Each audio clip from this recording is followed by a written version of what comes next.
Hey everybody, this is Marie Lanza, author of Fractured, and you're listening to Me, Myself, and I Radio. Hey listener, welcome back. Marie and I had so much fun in this interview. This is actually a two-part series. In this episode, you will find a keyword. Listen on October 31st to the second installment of this interview for the second keyword and instructions to unlock your signed copy of Marie's new book, Fractured, The Other Side. Good morning, good afternoon, hip hip hooray. This is Me, Myself, and I Radio, a self-discovery podcast. It's all about being extraordinary under extraordinary circumstances. I'm your host, Anthony Hayes. Welcome to the journey called life. Let's go. Sometimes in life, things can come across as rather odd or often peculiar, a little like the way that you decide to tune into other radio stations other than ours.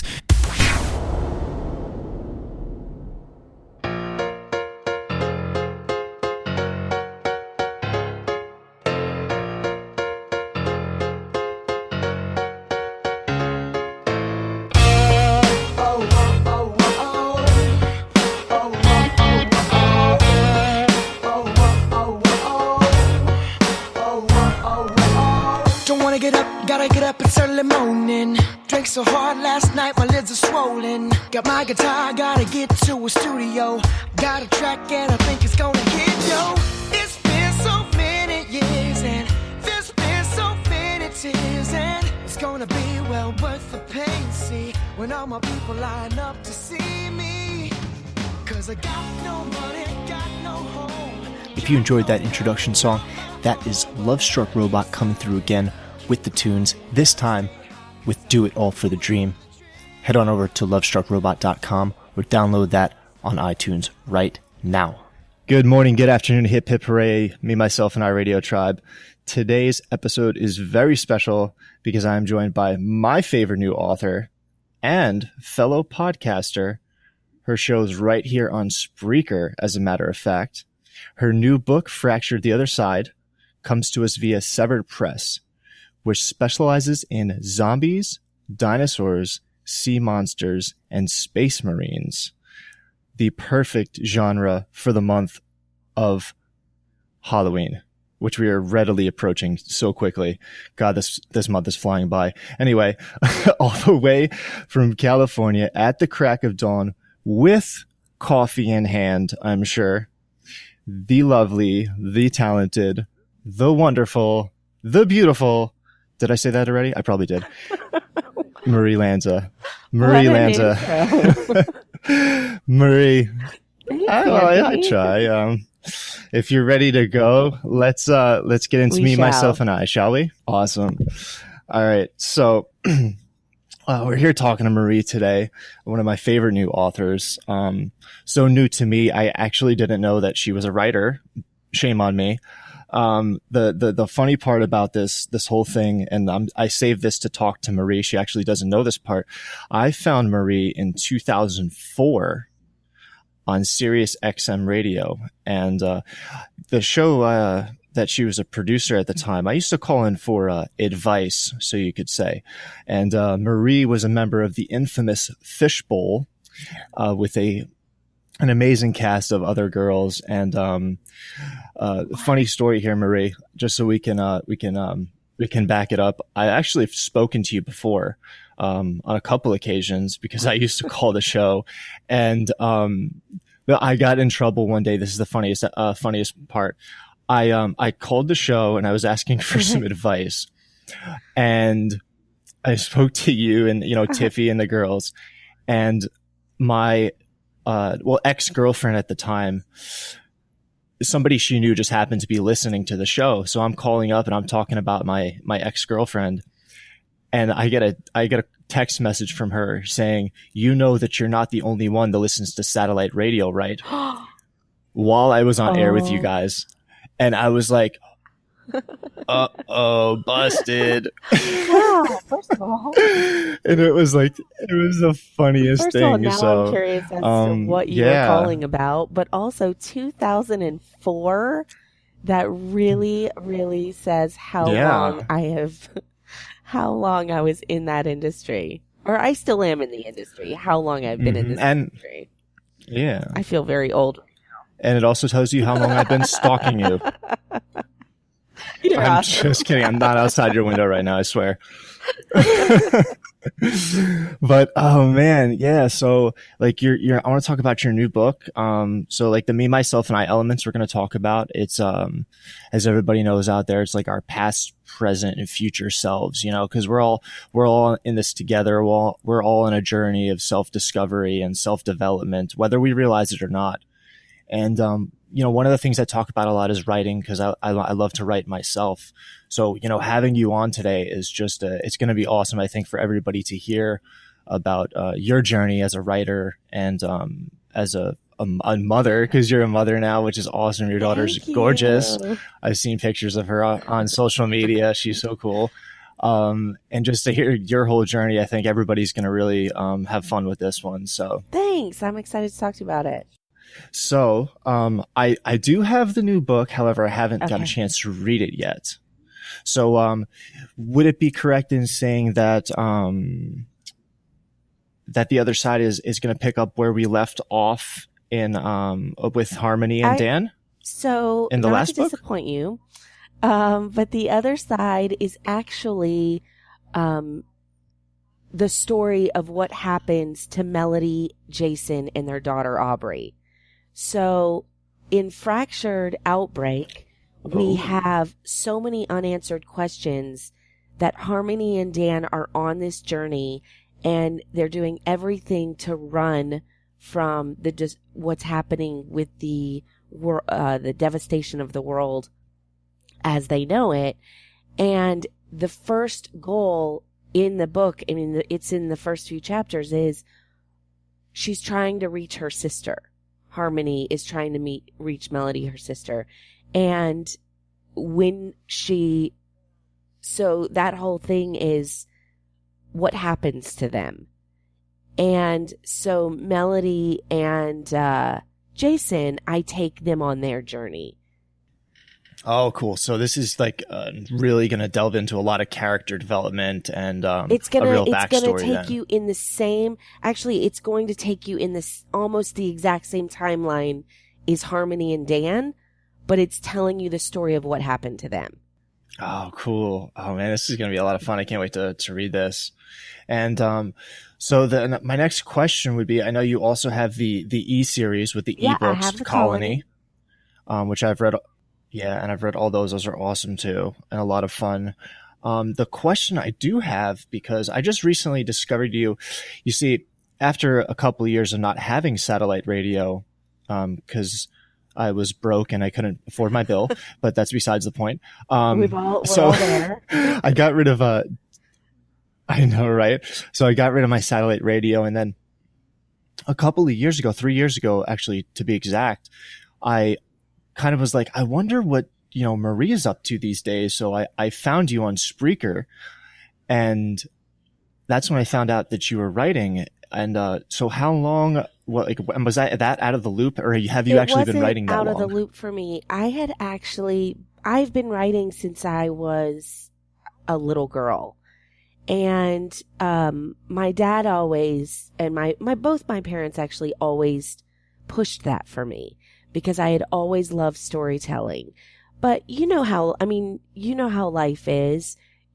As you grow, other goals come into place, other realities hit you in life. Things like producing radio, fall into your lap.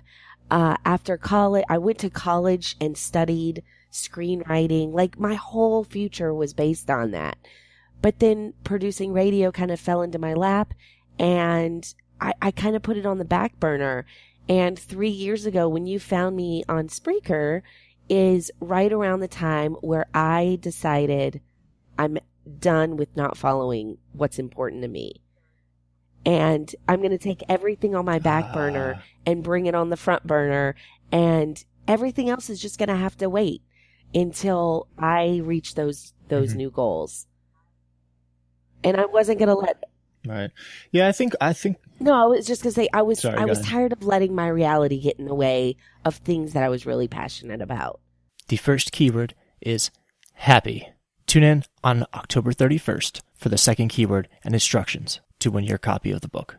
Ooh, I like that. I'm going to quote you on that later for the blog. Yeah, I can relate to that. And I think everybody else out there listening can, because, there's all these unforeseen circumstances and obstacles that we face in life. Everybody from the cashier at the grocery store to the writer to the producer to the actor. And there's all these circumstances we go through that we just don't have any control over.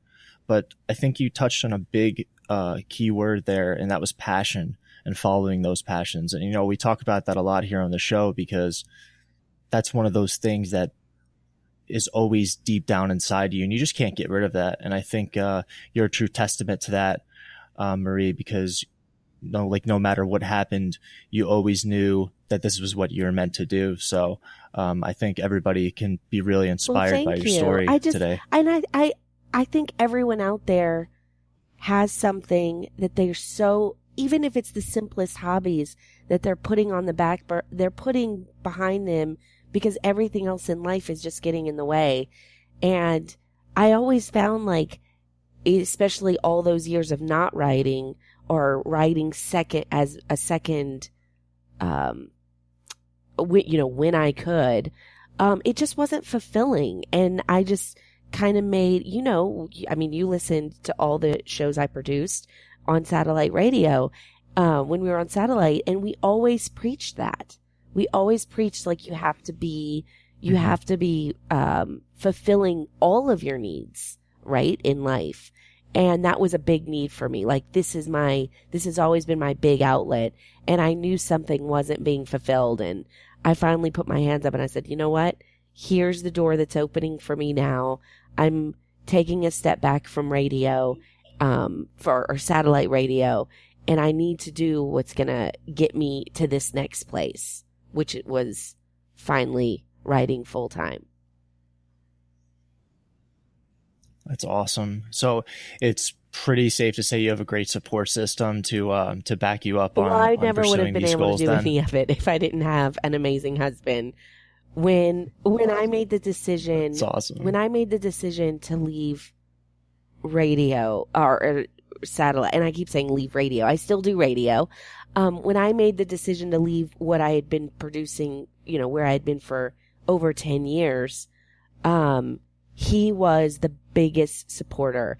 And when I was like, okay, like, I'll find another radio job, but one that's less commitment and one that I don't have so much responsibilities for, and that way I can pay the bills, and then I can do this. And he said, stop. He goes, take a break. And we weren't even married at the time when he said this, but he was like, so let's just say supportive boyfriend at the time. But he was like, stop. Don't step into something that is going to suck the life out of you again. And he said, you need to find something that really, really makes you happy. He's like, that's what we need to focus on. Because at the end, so what? I give all the credit to him in really being my cheerleader. And he's my cheerleader in everything I do. He's amazing. Does he have, like, the cute only little uniform with the pom-poms? When we're alone. No. I'm joking. I'm not editing that out. That's staying in. That's awesome. Oh, man. So, okay. So let's go, like, backwards in time. And so recently you became a mother. She's almost Your daughter 2. is 2. I was going to say 2. Okay. Because my daughter's 2.5. And I know, I remember, that, Violet was born, around the same, time, point in time as well. So yeah, oh man. Almost 6 months. Cause I see your adorable little baby on Facebook. She's gorgeous. Oh, thank you. Yes, she is a maniac. Mine began becoming a maniac when she hit about a year old. Oh man, you got it bad, huh? She's definitely a mind of her own. What her mommy and daddy do has no relevance to her. She is like, I'm going to do whatever I want. Yeah, she's going to be awesome. That's so cool. So, so what has, because I talk about Violet, a lot. and I blog about her and stuff too. So, what is this? I mean, becoming a parent is a huge, talk about life changer. My life's never been the same, both difficult wise and rewarding. So what are you going through right now? You're a mom and you're writing. So kind of talk to me about that whole process. 'Cause there's a lot of, you could say distractions, but No, I there don't are mean that in a distractions. negative way. Obviously. But, so how do you juggle mommy / writer / radio host? Well, I think that would be really radio interesting generally to know. comes at 5-6 a.m. like as you can tell. If I do radio, it's generally at like 6 a.m. but really, or late at night. But really, it took me a long time, and I would say probably over a year, from when I had her, over a year, to find the balance that I needed. When I was pregnant, I wrote the first book of this Fractured series, Fractured Outbreak. I wrote that when I was pregnant, and I delivered Lily a few months later. And I thought, oh, well, the baby's going to sleep a lot, which she did. And then I thought, I can still write. Nothing's going to, I'll really be able to the balancing should be pretty easy. But then all I wanted to do was be around her. And then it was like, the whole sleeping thing wasn't the biggest deal. Like if there anyone out there about to have a baby, the whole sleeping thing was like the least of my worries. It was more of, I just couldn't get enough of her. And everything I wanted to do, I just wanted to hang out with the baby. I wanted to hang out with my little one, and it was awesome. So I was like, wait, right? And I was like, relate. wait, I need to get back to work. So that was fun. So I didn't release the other side. And so honestly, it just took a lot of focus. It really did, because I hate being without her. And then I was like, okay, so my husband and I sat down and I said, you work, he works 2 jobs. I feel like he works a million jobs. I work. So how are we going to give me back some time, because I have her. So I decided, what if, and he has hobbies on his own too, that he obviously doesn't want to give up.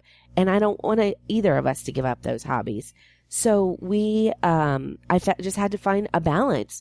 I have 9 p.m. on at night devoted to my time, and as early in the morning as I feel like waking up until she wakes up. So that's really my 100%. And then I do a lot of time, reading and stuff like that whenever she's napping. You know what I mean? I just find those opportunities, and I know they're not always convenient, but that's how I found my balance. Yeah. Well, I'm envious of you, because it only took you a year to figure out that process. And I am here 2.5 years in and am just figuring that out now. So you could have gave me the heads up, but it's okay. I'll let that slide. But yeah, the whole, man, I remember my favorite part of my day was when I came home from work, and, I would put on, Mickey Mouse Clubhouse or something. And we would lay on the couch, and, she would fall asleep on my chest. And that was the best part of my day. And I just didn't want to leave her, We are always in awe of her. Even we were laying on the couch last night, my husband and I, and we were like, is there anything better?